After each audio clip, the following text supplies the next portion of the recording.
നിനക്ക് വേണ്ടി ഇതാ ഞാൻ സർവ്വതിനെയും സൃഷ്ടിച്ചിരിക്കുകയാണ്.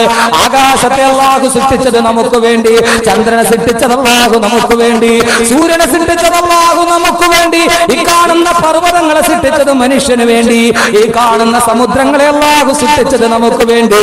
അല്ലാഹു പറഞ്ഞു നിനക്ക് വേണ്ടി സൃഷ്ടിച്ചത് മാത്രമല്ല, തമ്പുരാൻ എത്ര കരുണയുള്ളവനാണ്. നിനക്ക് കാണാൻ വേണ്ടി സൗന്ദര്യത്തോടെ നിനക്ക് കാണാൻ നീ താമസിക്കുന്ന ഭൂമിയായ വീട് ഞാൻ അലങ്കരിച്ചു വെച്ചിരിക്കുകയാണ്. എങ്ങനെയാണ് അലങ്കരിച്ചതെന്നറിയുമോ? വലഖദ് സയ്യന്ന സമാ ദുനിയാ ബിമസാബീഹ വജഅൽനാഹാ റുജൂമൻ ലിശ്ശയാതീൻ വഅഅ്തദ്നാ ലഹും അദാബസ്സഈർ. അല്ലാഹു പറയുന്നു, അല്ലാഹു നമുക്കൊരുക്കി വെച്ചിരിക്കുന്ന സൗന്ദര്യത്തിന്റെ കാഴ്ച കാണണോ? ഹോലാൻഡ് കാണാൻ എന്റെ ചെറുപ്പക്കാര് പോകാറുണ്ട്, വണ്ടർവേൾഡ് കാണാൻ എന്റെ ചെറുപ്പക്കാര് പോകാറുണ്ട്, മൂന്നാർ കാണാൻ എന്റെ ചെറുപ്പക്കാര് പോകാറുണ്ട്. നൈനിറ്റാളും ലോസ് ആഞ്ചലസും മിസിസിപ്പിയും ഒക്കെ നമ്മുടെ ഏറ്റവും വലിയ വിനോദ കേന്ദ്രങ്ങളാണെങ്കിൽ മൂന്നാറുകളിലെ മഞ്ഞ് പെയ്തുറങ്ങുന്ന പച്ച പർവ്വതാനി വിരിച്ച പുൽമേട് കാണുമ്പോ ആനന്ദത്തോടെ നോക്കി നിൽക്കുന്ന മുസ്ലിമേ, അല്ലാഹു നിന്നോട് നോക്കാൻ പറഞ്ഞ ഒരേ ഒരു തീർത്ഥാടന, ഒരേ ഒരു സൗന്ദര്യമുള്ള സ്ഥലം ഏതാണെന്നറിയുമോ?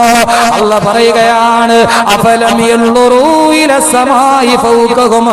ആകാശത്ത് കാണുന്ന, നിങ്ങളുടെ മുകളിൽ കാണുന്ന ആകാശത്തേക്ക് നിങ്ങളൊന്നും നോക്കാത്തതെന്താ? നോക്ക് സഹോദരങ്ങളെ ആകാശത്തേക്ക്. അല്ലാഹു പറയുന്ന കൈഫ ബനൈനാ, മോനെ ഭൂമിയിലേക്ക് നിന്നെ പറഞ്ഞു വിട്ടപ്പോ നിനക്ക് മഴ പൊടിക്കാൻ വേണ്ടി ആകാശത്തെ ഞാൻ എങ്ങനെയാണ് സൃഷ്ടിച്ചതെന്ന് നീ കണ്ടോ? വസയ്യന്നാ, ആകാശത്തെ എങ്ങനെയാണ് ഞാൻ സൗന്ദര്യവൽക്കരിച്ചിരിക്കുന്നത് നീ കണ്ടോ? വമാലഹാ മിൻ ഫുറൂജ്, ആകാശത്തിലൊരു കീറൽ നിനക്ക് കാണാൻ പറ്റുമോ?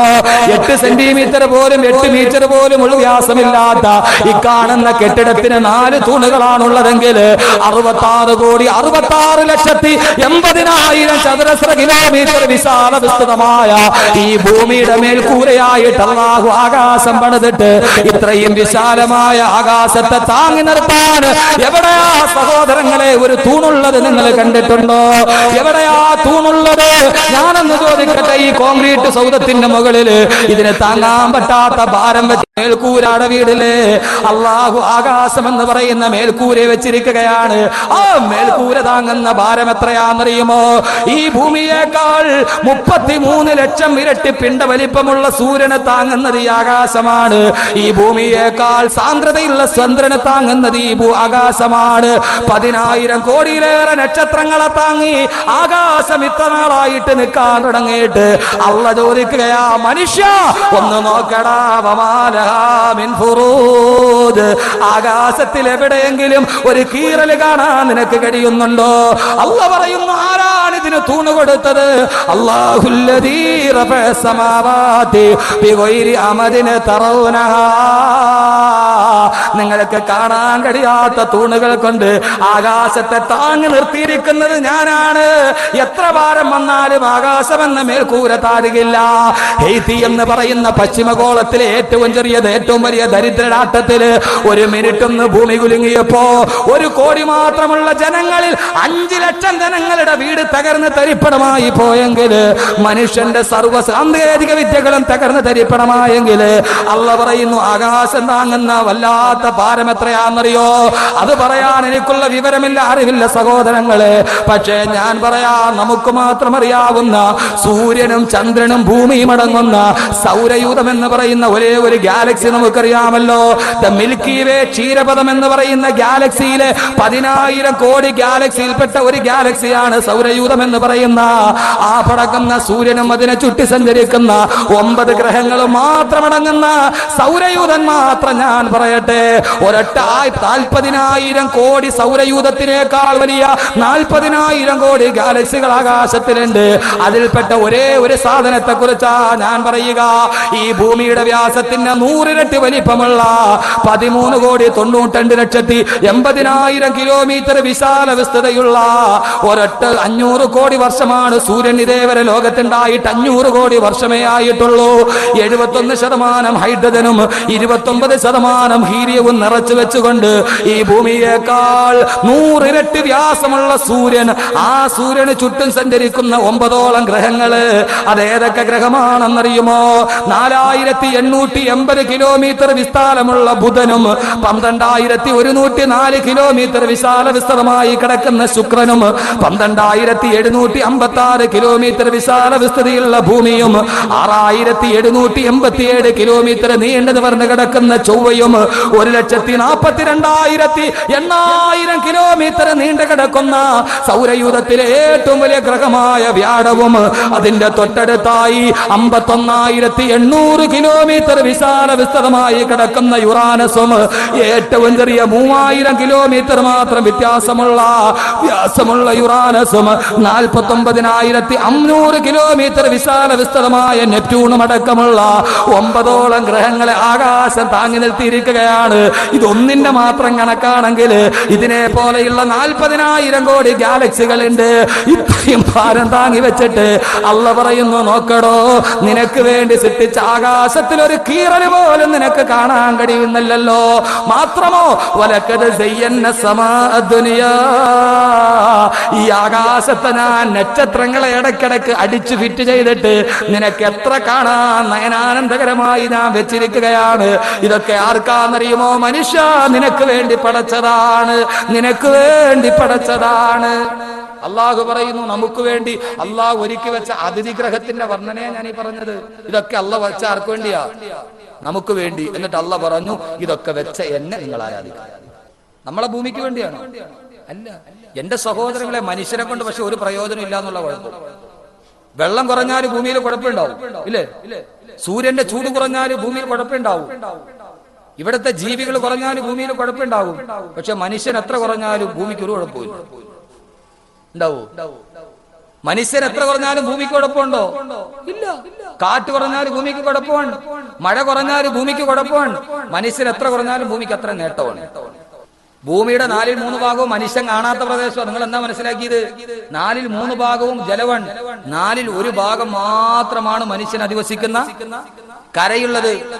ഭൂമിയുടെ 4/3 ഭാഗവും കടലാണ്, ജലമാണ്, സമുദ്രമാണെന്ന് പറയുമ്പോ പസഫിക് മഹാസമുദ്രമടക്കമുള്ള 16,52,50,000 ചതുരശ്ര കിലോമീറ്റർ വിശാല വിസ്തൃതമായ പസഫിക് മഹാസമുദ്രവും 8,28,10,000 ചതുരശ്ര കിലോമീറ്റർ അനന്ത വിസ്തൃതമായി കിടക്കുന്ന അറ്റ്ലാന്റിക് മഹാസമുദ്രവും 7,36,80,000 കിലോമീറ്റർ നീണ്ടു നിവർന്ന് കിടക്കുന്ന ഇന്ത്യൻ മഹാസമുദ്രവും 95,17,000 കിലോമീറ്റർ വിശാല വിസ്തൃതമായി കിടക്കുന്ന ആർട്ടിക് മഹാസമുദ്രവും ഏറ്റവും അവസാനം നാമദിവസിക്കുന്ന അറബിക്കടലുണ്ടല്ലോ, 1,93,78,144 കിലോമീറ്റർ നീണ്ടു കിടന്ന് കിടക്കുന്ന അറബിക്കടലും ഈ ഭൂമിയുടെ 4/3 ഭാഗവും അപഹരിച്ചു പോകുമ്പോ ആ വിശാല വിസ്തൃതമായ കടലിന്റെ ഉള്ളിൽ മുങ്ങിത്തപ്പിയ മനുഷ്യനൊന്നും അറിയില്ല ഈ ഭൂമിയെ കുറിച്ച്. ഇതിൽ 1/4 ഭാഗം മാത്രമാണ് കരയുള്ളത്. ആ കരയിൽ തന്നെ മനുഷ്യൻ പൂർണ്ണമായിട്ട് ജീവിച്ചിട്ടില്ല. സഹാറ മരുഭൂമിയിൽ മനുഷ്യവാസമില്ല, താർപീഠ ഭൂമിയിൽ മനുഷ്യവാസമില്ല. 1/4 തന്നെ മനുഷ്യവാസം അതിന്റെ പകുതിയിൽ മാത്രമാവുള്ളത്. ഈ 4/3 ഭാഗം തന്നെ ഭൂമിയുടെ 7 ഭൂഖണ്ഡങ്ങളാ. ആ 7 ഭൂഖണ്ഡങ്ങളിൽപ്പെട്ട ഒരു ഭൂഖണ്ഡമാണ് നമ്മുടെ ഏഷ്യാ ഭൂഖണ്ഡം. ആ ഏഷ്യാ ഭൂഖണ്ഡത്തിൽപ്പെട്ട എത്രയോ രാജ്യങ്ങളിൽപ്പെട്ട ഒരു രാജ്യമാണ് നമ്മുടെ ഇന്ത്യ.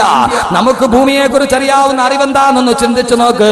ആ ഇന്ത്യയുടെ 28 സംസ്ഥാനങ്ങളിൽപ്പെട്ട ഒരു സംസ്ഥാനമല്ലേ ഗോവണി ചാരി വെച്ചിരിക്കുന്നത് പോലെ ഭൂപടത്തിന്റെ താഴെ കിടക്കുന്ന 38,863 ചതുരശ്ര കിലോമീറ്റർ കിടക്കുന്ന കേരളം. ആ കേരളത്തിന്റെ 14 ജില്ലകളിൽപ്പെട്ട ഒരു ജില്ലയാണ് നമ്മുടെ തിരുവനന്തപുരം ജില്ല. ആ തിരുവനന്തപുരം ജില്ലയിലെ എത്രയോ ത്രിതല പഞ്ചായത്തുകൾപ്പെട്ട പഞ്ചായത്താണ് തോന്നക്കൽ പഞ്ചായത്ത്. ആ തോന്നക്കൽ പഞ്ചായത്തിലെ എത്രയോ വാർഡുകൾപ്പെട്ട ഒരു വാർഡാണ് നാം താമസിക്കുന്ന ഈ കല്ലൂരടക്കമുള്ള വാർഡ്. ആ വാർഡിൽ തന്നെ എത്രയോ വീടുകളുണ്ട്. വേണ്ട, കാലാകാലങ്ങളായി കല്ലൂർ ജമാഅത്തിൽ താമസിക്കുന്ന നിങ്ങളോട് ഈ ജമാഅത്തിൽ എത്ര വീടുണ്ടെന്ന് ചോദിച്ചാൽ കൃത്യമായിട്ട് പറയാൻ കഴിയോ? കൃത്യമായിട്ട് പറഞ്ഞാൽ തന്നെ ആ വീടുകളിൽ ആളുകളുടെ സ്ഥിതി വിവര കണക്ക് പറയാൻ പറ്റുമോ? വേണ്ട, നിങ്ങളുടെ തൊട്ടടുത്ത് താമസിക്കുന്ന അയൽവാസിയെ കുറിച്ച് ചോദിച്ചാൽ നിങ്ങൾക്ക് ആർക്കെങ്കിലും പറയാൻ കഴിയോ? വേണ്ട, ഞാനൊന്ന് ചോദിക്കട്ടെ. ഒന്നും ഞാൻ ചോദിക്കുന്നില്ല. നിങ്ങളെല്ലാവരും കാല് ചവിട്ടി വെച്ചിരിക്കുന്ന ഈ ഭൂമി ഉണ്ടല്ലോ, കാൽപ്പാടത്തിന്റെ അടിയിൽ നിന്ന് ഒരു പിടി മണ്ണെടുത്ത് വെച്ചിട്ട് മണ്ണിലേതൊക്കെ ധാതുലവണങ്ങൾ ഉണ്ടെന്ന് ചോദിച്ചാൽ പറയാൻ കഴിയോ? സഹോദരങ്ങളെ, അള്ള സൃഷ്ടിച്ച മൂന്നാമത്തെ ലോകത്തെ കുറിച്ച് പറഞ്ഞാല് ഈ ഭൂമിയെ കുറിച്ച് നമുക്കറിയാവുന്ന അറിവിന്റെ പരിമിതി എത്രയാ? കാൽപ്പാടത്തിന്റെ അടിയിൽ കിടക്കുന്ന ഒരു പിടി മണ്ണിനെ കുറിച്ച് പോലും പറയാൻ എനിക്കോ നിങ്ങൾക്കോ കഴിയില്ലെങ്കിൽ അള്ളാഹു പറയുകയാണ്, ഈ കാണുന്ന ഭൂമിയും സൂര്യനും ചന്ദ്രനും ഒക്കെ നിനക്ക് വേണ്ടിയാണ് അള്ളാഹു സൃഷ്ടിച്ചിരിക്കുന്നത്. എന്നിട്ട് അള്ള പറയുന്നു, നിന്നെ സൃഷ്ടിച്ചതോ എനിക്ക് വേണ്ടിയാണ്. ഈ ആലമുദ്ദുനിയായിൽ നിന്നെ സൃഷ്ടിച്ചതോ എനിക്ക് വേണ്ടിയാണ്. അതുകൊണ്ട് എന്നെ ആരാധിക്കണേ, എന്നെ സൂക്ഷിച്ചു ജീവിക്കണേ. ഇവിടെ നിന്ന് നീ ഒരു ദിവസം തിരിച്ചു പോകാനുള്ളതാണ്, ഒരു ദിവസം നീ ഇവിടെ നിന്ന് നടന്നു പോകാനുള്ളതാണ്. അതുകൊണ്ട് അള്ള പറഞ്ഞു, വത്തഖൂ യൗമൻ തുർജഊന ഫീഹി ഇലല്ലാഹ്. ഓ മനുഷ്യ, ഒരു ദിവസം നിന്നെ ഞാൻ എൻ്റെ അടുക്കലോട്ട് തിരിച്ചുവിടും. അന്ന് ഈ ആകാശം നശിക്കും, അന്ന് ഈ ഭൂമി നശിക്കും, അന്ന് ഈ കാണുന്ന സർവ്വതും നശിക്കും, മനുഷ്യനും നശിക്കും. കുല്ലുമൻ അലൈഹാ ഫാൻ, സർവ്വതും തകർന്ന് തരിപ്പണമാകും. വയബ്ഖാ വജ്ഹു റബ്ബിക ദുൽ ജലാലി വൽ ഇക്റാം, മാന്യനും പ്രതാപവാനുമായ അല്ലാഹു മാത്രം ലോകത്ത് ബാക്കിയാകും. അല്ലാഹ് നമ്മളോട് പറഞ്ഞു, ഇവിടെ കുറച്ചു നാൾ താമസിച്ചോ, ഇതിനൊരവസാനമുണ്ട്. എന്നാ അവസാനം നീ മരിക്കും, ഈ ആകാശവും പോകും, ഈ ഭൂമിയും പോകും, സർവ്വതും താഴെ പോകും. ഏതായാലും ഒരു ദിവസം മരിക്കും. ഒരു ദിവസം നിന്റെ ഫോട്ടോ വരും. എവിടെ? ചരമകോളത്തിൽ. അള്ളാഹുവിന്റെ പ്രവാചകൻ പറഞ്ഞു, ഈ ലോകത്ത് നിന്നൊരു അവസാനമുണ്ട്. മരണത്തോടുകൂടി നമ്മുടെ മൂന്നാമത്തെ ലോകം അവസാനിക്കും. എപ്പോഴാണ് മരിക്കുന്നതെന്നറിയില്ല, എവിടെയാണ് മരിക്കുന്നതെന്നറിയില്ല. അതുകൊണ്ട് സഹോദരങ്ങളെ, എവിടെ വെച്ചാലും നമ്മുടെ മരണം സുനിശ്ചിതമാണ്. എവിടെ മരിക്കുമെന്നറിയില്ല, എവിടെ കബറടക്കുമെന്ന് മനുഷ്യനറിയില്ല. മനുഷ്യനെല്ലാം അറിയാം. ചന്ദ്രനിൽ വെള്ളമുണ്ടോ എന്ന് മനുഷ്യൻ നോക്കുകയാണ്, ചൊവ്വയിൽ മനുഷ്യനുണ്ടോ എന്ന് നോക്കുകയാണ്. എന്തിനാണ് മനുഷ്യൻ ചന്ദ്രനിൽ വെള്ളമുണ്ടോ എന്ന് നോക്കുന്നത്? ഭൂമിയിലെ വെള്ളം മുഴുവനും കുടിച്ചെടുത്തിട്ട് കുപ്പിയിലാക്കി വിട്ടുകുമ്പ വീർപ്പിച്ചവൻ ഇവിടെ തീർന്നപ്പോ ഇനി ചന്ദ്രനിൽ വെള്ളമുണ്ടോ എന്ന് നോക്കുകയാണ്, കുപ്പിയിലാക്കി വിൽക്കാൻ വേണ്ടി. എല്ലാ മനുഷ്യൻ നോക്കുന്നുണ്ട്. പക്ഷേ മനുഷ്യ, നിനക്കറിയാത്തത് ഒന്നേ ഉള്ളൂ, എവിടെയാണ് നീ മരിക്കുന്നതെന്നറിയില്ല. മൂന്നാമത്തെ നാലാമത്തെ ലോകത്തിന്റെ തുടക്കമാണ്. എല്ലാവർക്കും അറിയാം എവിടെ വെച്ചാ മരിക്കണേ, നമ്മുടെ കബർ എവിടെ അടക്കണേന്ന് ആർക്കെങ്കിലും അറിയാവോ? ആർക്കറിയാം നമ്മുടെ കബർ എവിടെയായിരിക്കും? എവിടെയാ നമ്മുടെ കബർ കുഴിക്കപ്പെടുന്നത്? ആർക്കെങ്കിലും അറിയാൻ പറ്റുമോ? ആർക്കും അറിയില്ല. കാരണം എന്താ? അള്ളാന്റെ റസൂല് പറഞ്ഞ സഹീഹായ ഹദീസ് ഇമാം അഹ്മദ് ഉദ്ധരിക്കുന്നു. അള്ളാഹു മനുഷ്യനെ സൃഷ്ടിച്ചത് മണ്ണിൽ നിന്നാണ്. ആണല്ലോ, മണ്ണിൽ നിന്നാണ്. അള്ളാഹു നമ്മളെ സൃഷ്ടിക്കാൻ ഉപയോഗിക്കുന്ന മണ്ണ് എവിടെ നിന്നെടുത്തോ അവിടെ ആയിരിക്കും നിന്റെ കബറും കുഴിക്കുക. എന്നെ സൃഷ്ടിക്കാനുള്ള മണ്ണ് അല്ലാഹു എവിടെ നിന്നെടുത്തോ അവിടെ ആയിരിക്കും എന്റെ കബർ കുഴിക്കുക. ആ മണ്ണിലേ ഞാൻ മരിക്കൂ, അവിടെയേ എന്റെ കബർ അടക്കൂ. ആർക്കറിയാം എന്നെ സൃഷ്ടിച്ചത് കാഞ്ഞാറാണോ, ഇപ്പൊ ഞാൻ താമസിക്കുന്ന കാരാളികോണത്താണോ, ഞാൻ ജോലി ചെയ്യുന്ന തിരുവനന്തപുരത്താണോ, ഇതല്ല വഅദിന് പോണ വഴിക്ക് ഏതെങ്കിലും എവിടെയാണോ, എവിടത്തെ മണ്ണെടുത്താ സൃഷ്ടിച്ചതെന്ന് ആർക്കെങ്കിലും അറിയാവോ?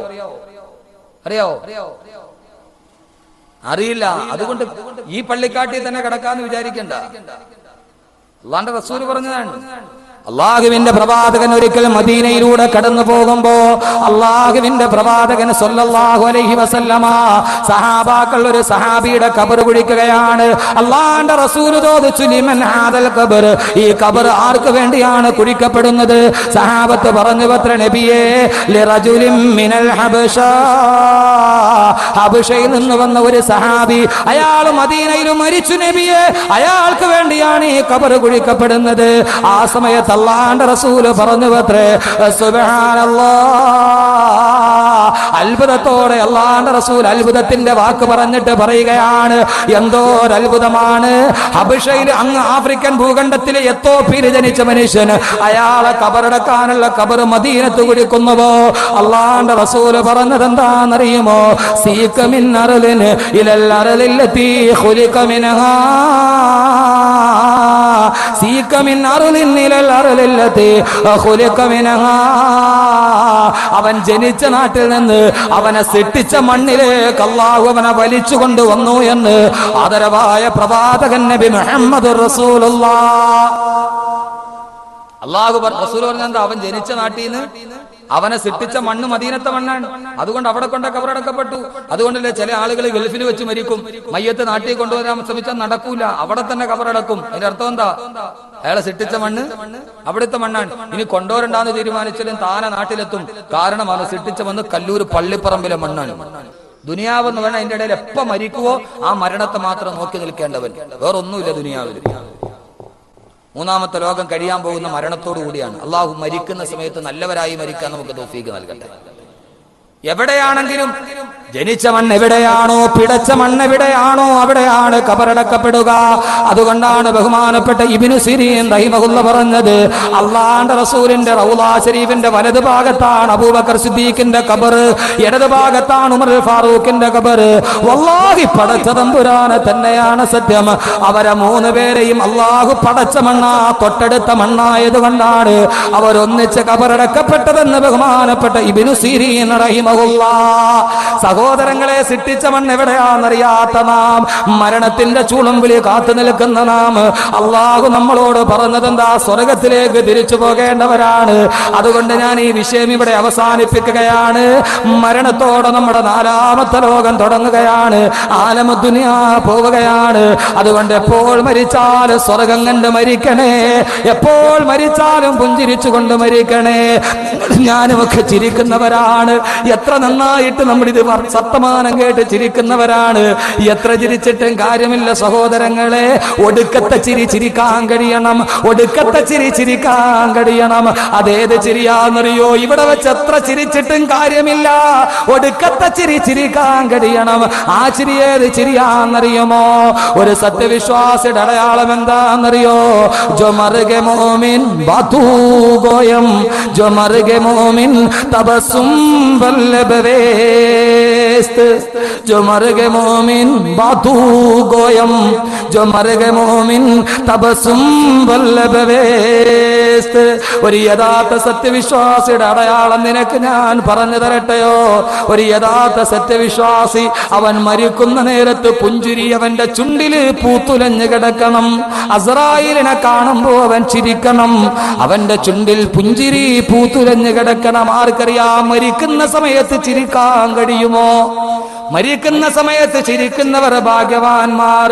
അള്ളാഹു നമുക്ക് മരണത്തിൽ ചിരിക്കാൻ തൗഫീഖ് നൽകട്ടെ. ഇവിടെ എത്ര ചിരിച്ചിട്ടും സഹോദരങ്ങളെ കാര്യമില്ല.